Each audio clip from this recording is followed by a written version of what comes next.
believe. I can't Okay, either. what do you Like I said, it feels like 10.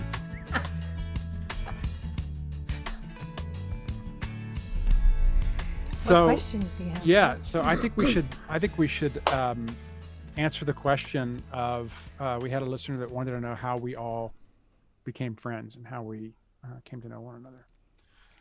Ladies What a first. fun question. Yeah, Okay, you were about to say The ladies answers are first. more fun. I was. I think that makes sense to me because, like, I think that of the three of us, I don't know, she might have been the first to be aware that anything was going to happen that eventually brought us together. Yes. Yeah. I would guess that. Yeah. So on that wasn't when we first met, but I remember sitting with you, Kurt, and I remember we were outside somewhere on a concrete bench, and it might have been Orange County. And I was like, Kurt, you've got to do a podcast. And to which you replied, I'm so game. I have no idea how to do that, but I'm so game. And this was years ago. Yeah. And then we'd have little conversations here, there. And then I was like, oh my gosh, you got to do co-host with Pepper because that will even be more fabulous. And then, boom, Pepper's like, yeah. Okay. So let me answer this. Let me ask this question again. Am I confused? How did we start the podcast? Yeah. Because you said the three of... Wait. Right. How did Okay, the three so of us... go back to okay, your... wait. Okay. Pepper, could you please repeat the question? Yes. So the question Let's was... start over. Breaks. Yes. Yeah. So we had a listener that wanted to know how we all became friends and how we first met. Okay, but then what did you say, Kurt? You said you knew that something was going to happen. I just re-queued you up, and now you blew it again. So now No, I know, but I want to understand. I want to understand Okay, what okay. Kurt was saying. Kurt was trying to say... Well, let Kurt tell me what he was No. saying. Because I think No, lean forward. Somebody. I was trying to say it's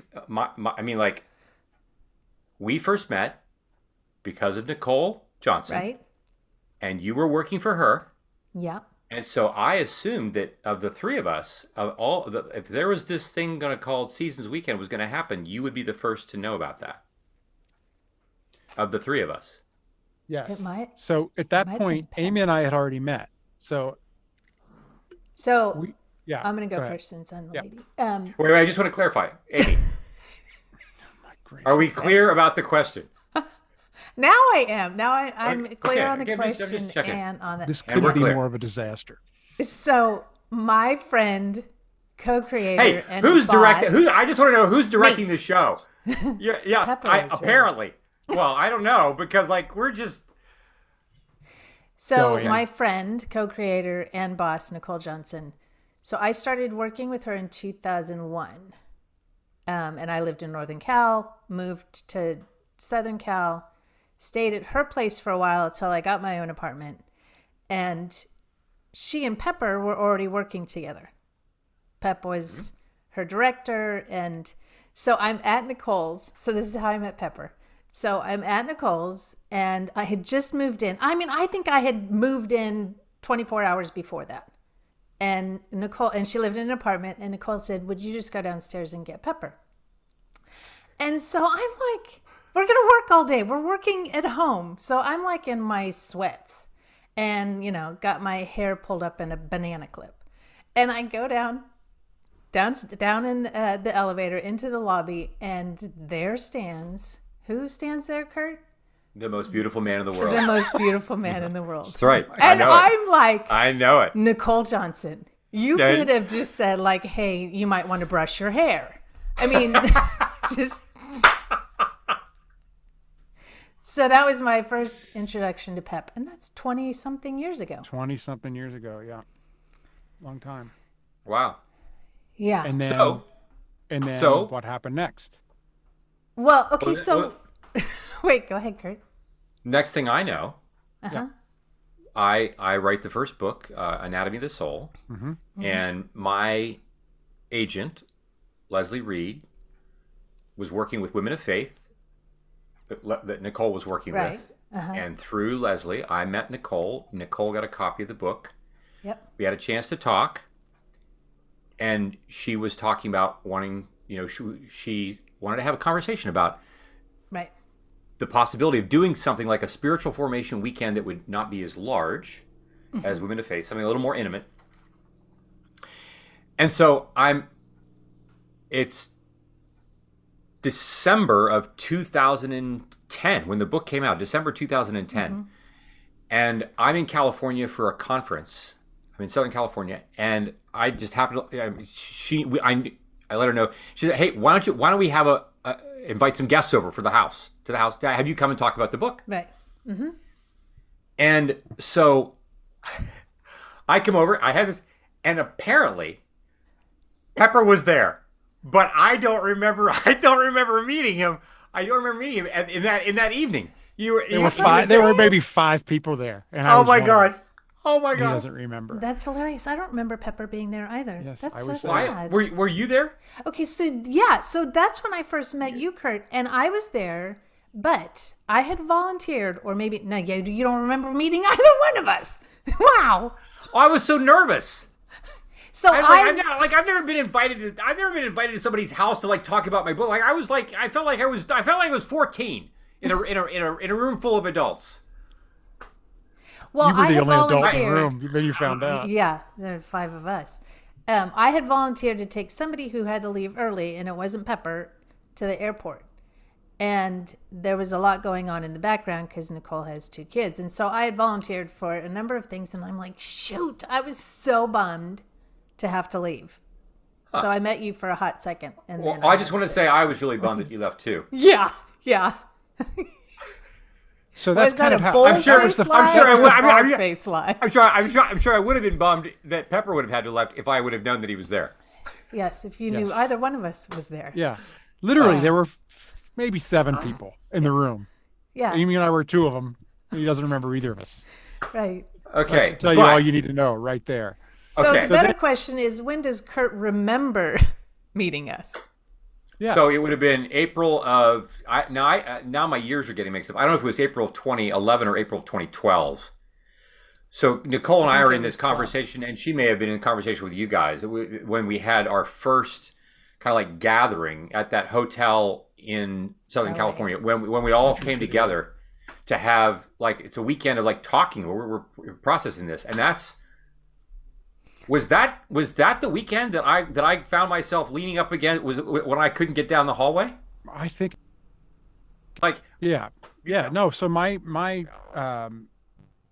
recollection of events were that we were going to do this thing together, and she gathered all these people that I knew a lot of them but didn't know a few of them, Kurt being one, to start doing this sort of artistic retreat that we were planning on doing 4 different times a year through the seasons, right?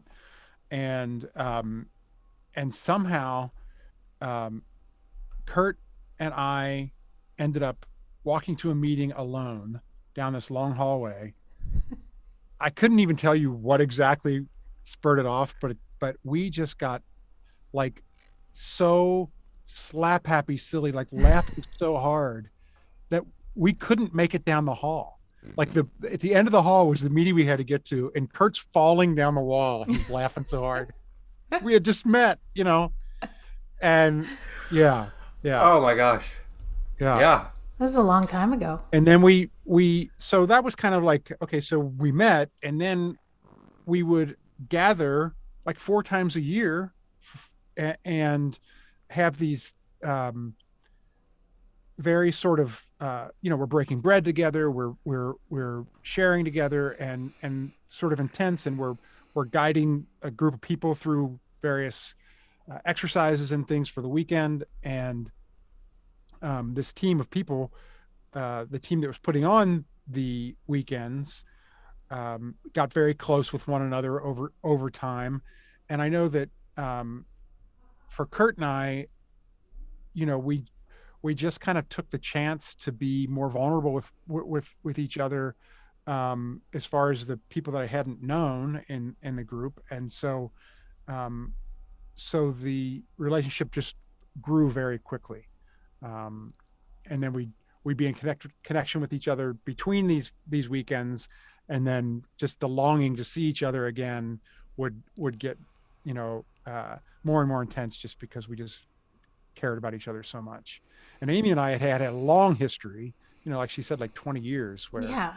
yeah, To think our age when we met, I'm like, oh my gosh, that Yeah. was a long time ago. it was a long time ago. I was Well, I was also struck too, Amy, with in the conversations that we began to have with the amount of internal work you were doing and committed to, and that just immediately drew me to you. And I know we were. I mean, I think I know that we were, all three of us were, kind of bilaterally. I mean, with each back and forth, Yeah. just pretty open with each other about the realities of our life, the things that we were wrestling with, the things that we longed for. Right. And I think, and it made a difference, as you mentioned, Pep. It made a difference that we had opportunities to gather as frequently as we did, and it made a difference that there was, we had time, ahead of these weekends. We Yeah. gathered for a day ahead of time, and every single night we were, yeah, Together. like we at the end of and it got to the point where, like, after I think the first or second one, we knew that, like, I couldn't leave on Sunday. Like, I had to leave on Monday right. from wherever we were, because, like, we needed to debrief. We debriefed late into Sunday night, Yeah. Yeah. and so we had opportunities to be with each other beforehand, together, late nights. Every single night we're there, For sure. and as much as all of the the weight of, I mean, the I don't want to say heaviness. I mean, like, in a really beautiful way. Gravitas. Of those weekends, it was matched by the amount of laughter For sure. that we shared, and it's just like it's just like this. I don't know. A meal where you just have the right food matched with the right wine, matched with the like right something like people. salty sugar, like, what, I don't know where this metaphor is going, but, like, you know what I mean. Yeah. There's this sense of, like, oh my gosh, I just want to keep tasting that. I don't want that Yeah. experience of taste to ever go away.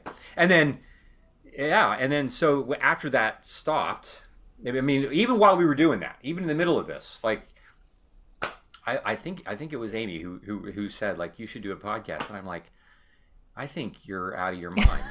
I think, I'm like, what am I going to do this? Thing. And then when and now, of course, the idea, it was kind of like, it's there, but I'm not doing anything with it because I can't imagine doing it. And then when I wrapped up the manuscript for The Soul of Desire, I don't know why it was. It just kind of popped. Like, I just felt like, oh my gosh, like, now's the time if we were going to do this. And the idea kind of like, it's kind of like, when the student is ready, the teacher appears. So if I'm finally ready, and the two of you can show up and say, like, yeah, okay, well, now I think we're ready to do what we've been telling you for 8 years that it would be good for us to do. And none of us ever did it before.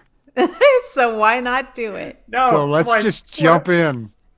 And we had help from, in the beginning, Noah Needleman helped us with the technical side, and then we decided, we needed to put everything up on YouTube too. So our friend Mark Gould has done all the editing on that. Our Rachel Watkins has set up our website and done a great job with that. Yeah. Oh my gosh. Yeah, Yeah. we have, and Kurt, you have some people on your team that are helping as well. Yep. Jody We and have Kara both. and Kara, Jody. Kara and Jody, right? Yeah, They're helping yeah. with that. And- Yeah. Yeah, and it takes a village here to do all this, especially when you got 3 blind mice trying to lead the way.